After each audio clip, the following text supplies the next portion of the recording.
Major Thornton ribbons include the Legionary of Merit, Maritime Service Medal, Army Good Conduct Medal, National Defense Service Medal, Army Service Medal, Overseas Training Ribbon, Maryland Distinguished Service Cross, Maryland Meritorious Service Medal, Maryland Commendation Medal, and the Maryland Service Medal, and gold and bronze botany. His other ribbons include Air Force Achievement Medal, the Virginia Bronze Star, and the President's Lifetime Achievement Award for his service of United States Coast Guard Auxiliary, signed by our President Barack Obama. My long-term friend that I have been knowing for over 40-some years, retired Command Sgt. Major Wilson B. Thornton.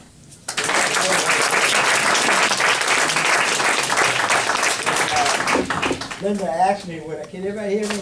Yeah. Linda asked me, would I attend this service today, honoring Armistice Day, which honors our soldiers that died in World War I in 1918. And then they changed the name. I can't hear you. Push the button up. It's on. It's on. Testing. It's honoring our soldiers that died at the end of during World War I.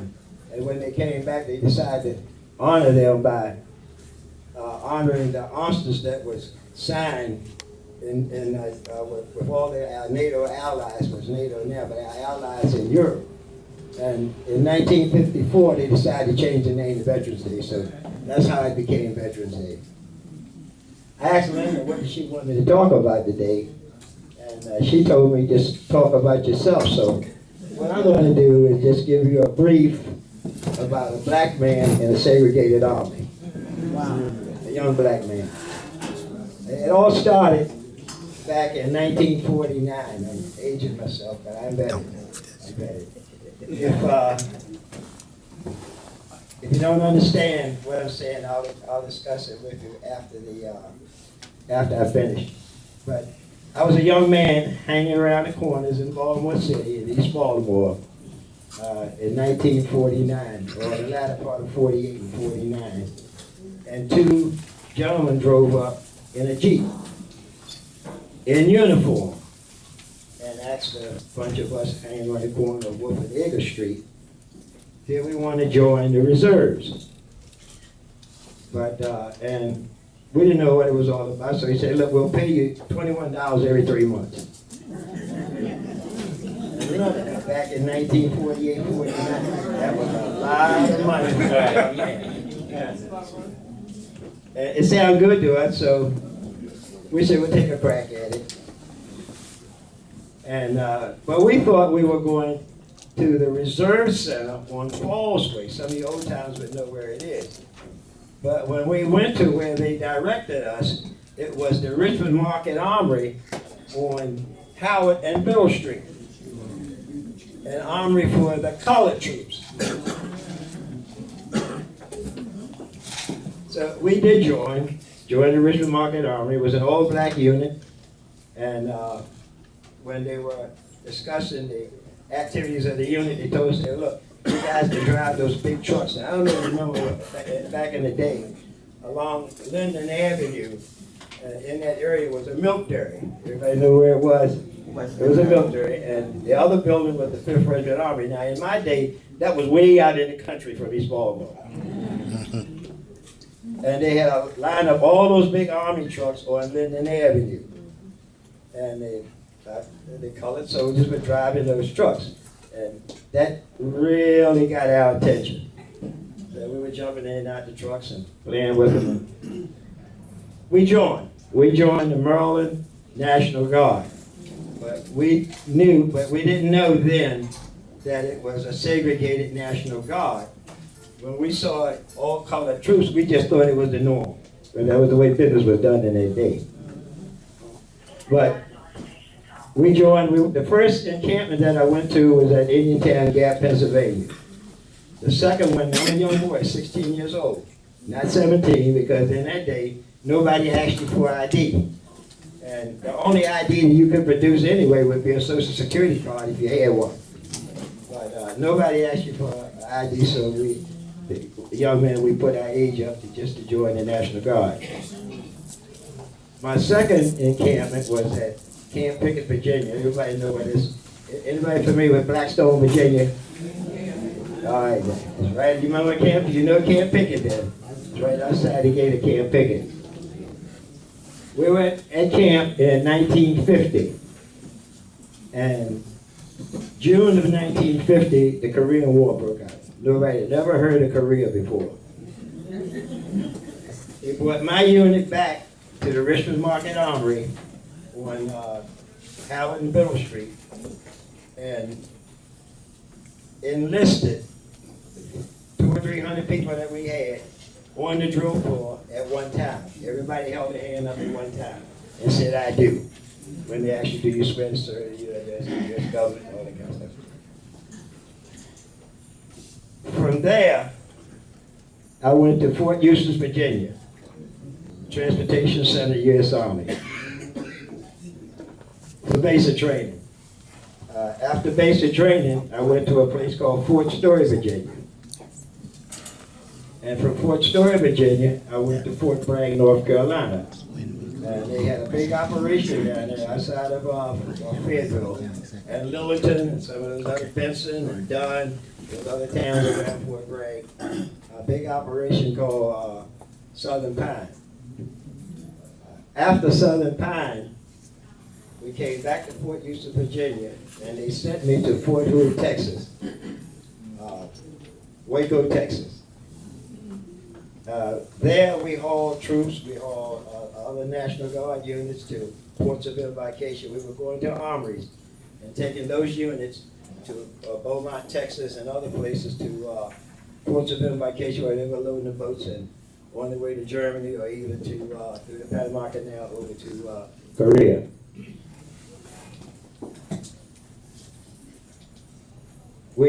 After that stint in 1952, but let me tell you in the interim, the states that I remember, or some of the things that I remember, some experiences. Some were drive-throughs, some were overnighters, but we were a convoy. And we were traveling from place to place, from base to base, Jackson, Oklahoma, and those other places, hauling blankets and cots and all that kind of stuff that were going overseas to Korea. But we did experience segregated facilities on almost all military bases and towns, especially in Louisiana, Mississippi, and some other places that we had to stay overnight. Now, I don't think we were specifically a target of segregation at the time. I think that was the way things was done in the Army. And we couldn't hold it against the Army, but we were having a good time, enjoying that. Let me tell you something. It wasn't that bad being in an all-segregated unit, because we didn't have to compete Army-wide for rank. All you had to do was be better than the guys in your unit. And you got it. So some good things came out of that type of unit. Now I'm going back to my notes because I'm 84 years old now. Now some examples of the segregation that we did experience was in Natchez, Mississippi, and Shreveport, Louisiana. Curfews were imposed on colored troops. We had to be back to our trucks, and sometimes we stayed in stadiums, sometimes we stayed in fields, cow pastures, but we had to be back to our unit at 8 o'clock that night. Now, we can go out and visit the town. Of course, there were those sides of the street that we couldn't walk on, but we had to be back at the time our curfew was imposed. Okay. Now, at Fort Benning, Georgia, the largest base of the United States Army, we had to walk through separate lines in a consolidated mess to get our chow. And then we met at the serving line, and they threw the food on your plate, and then you had to go back to the separate dining area to eat your food. Segregated Army.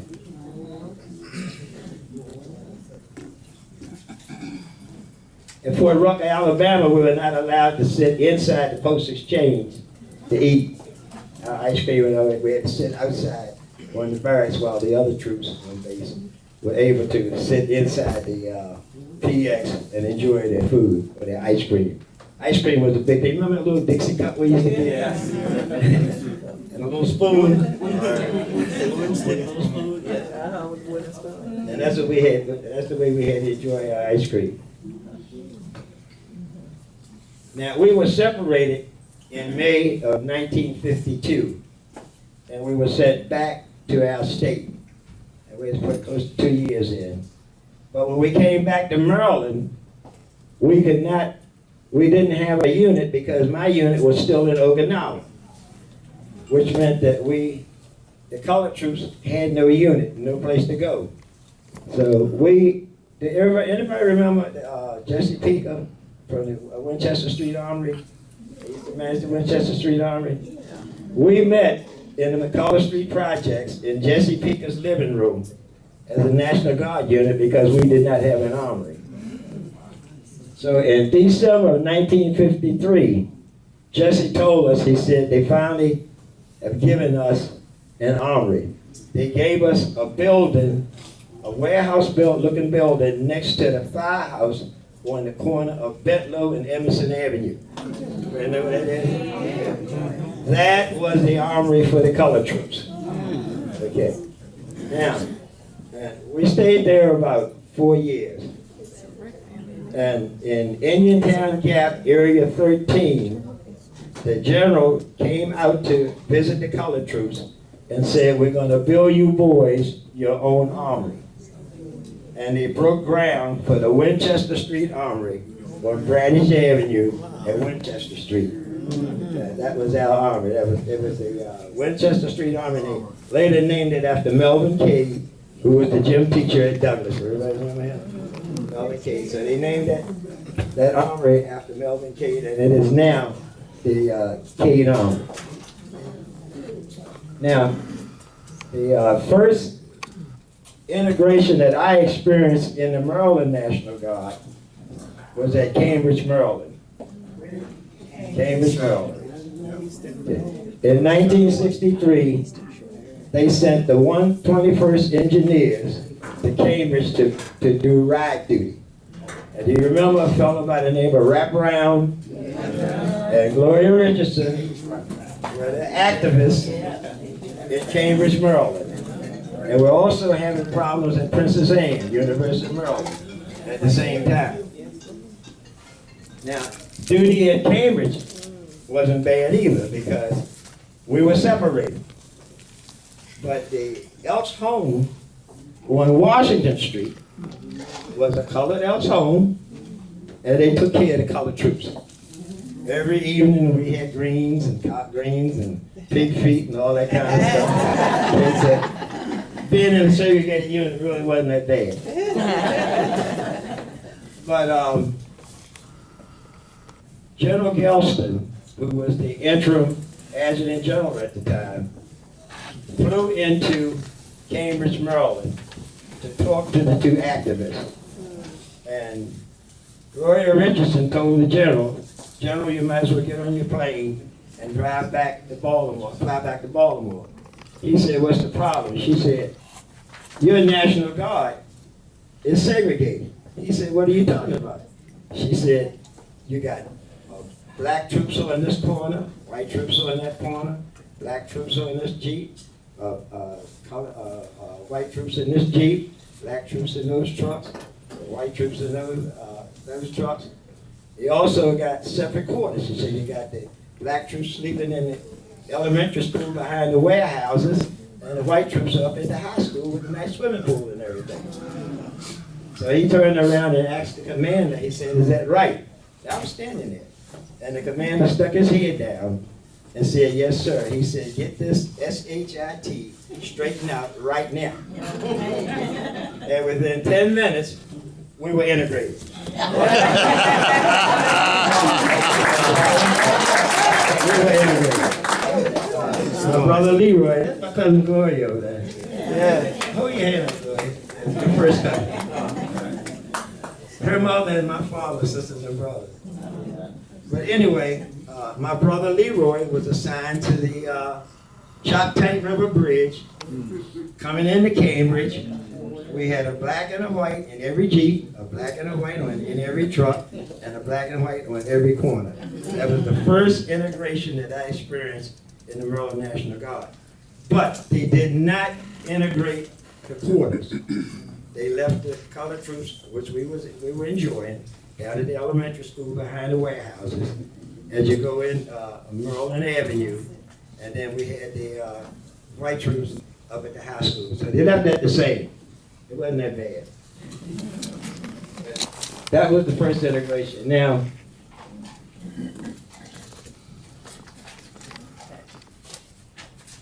what I want to do is just briefly explain to you what the National Guard is, how it is organized, and the makeup of the National Guard.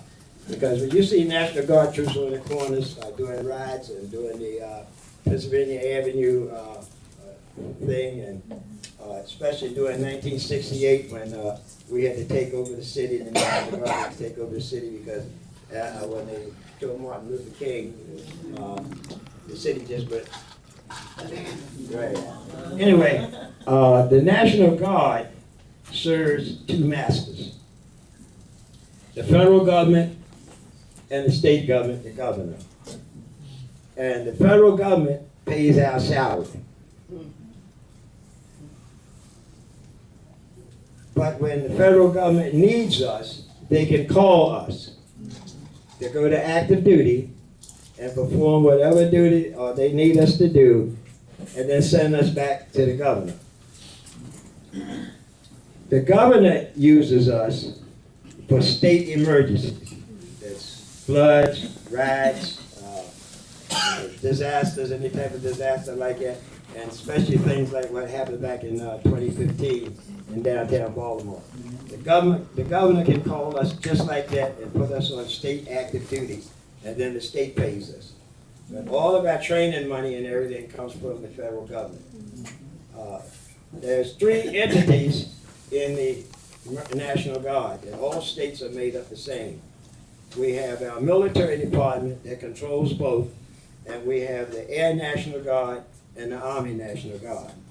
The military department, which I work for now, is the administrative section that actually runs the Maryland National Guard. But the Army has their Adjutant General, and the Air has its National Adjutant General. But we also have the state Adjutant General that controls both the Army and Air. Now, on the enlisted side, that's the guys that are not officers.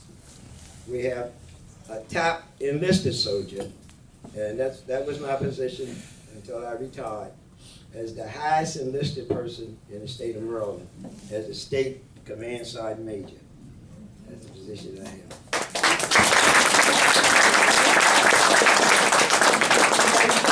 I enjoyed it, but at age 62, God will call me and say, "Hey, look, man, you gotta go. You've been here too long." You know, so that's why I retired. But now, I hope I've given you some insight as to what the military department is all about and how the Army was segregated. And I'm quite sure that it was prevalent all over the country, because some of the stories I heard from other people say that they all suffered about the same kind of conditions all over the Army. But just remember what I said. I don't think I would have been the State Command Sergeant Major had not the military been segregated. Thank you. Well, don't sell yourself short. Who knows? Thank you, folks. Thank you.